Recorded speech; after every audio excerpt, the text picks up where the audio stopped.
আসসালামু আলাইকুম। আমি রান্না করব বেগুন, আলু, শিম, বড়ি, ফুলকপি দিয়ে মিক্স সবজি। তো প্রথমে তেল গরম করে নিলাম। এখানে দিয়ে দেব একটু লবণ, যাতে করে তেলের ছিটাটা উপরে না আসে। তো সবগুলো সবজি আমি এক এক করে ভেজে নেব।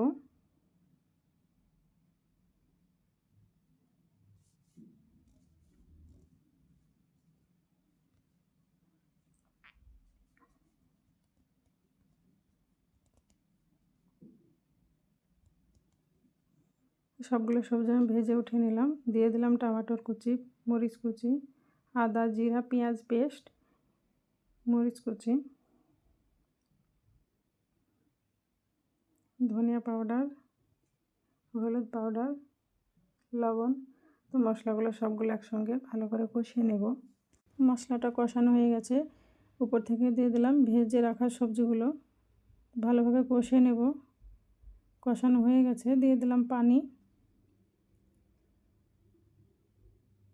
ঠান্ডা তো প্রায় আসার দিকে।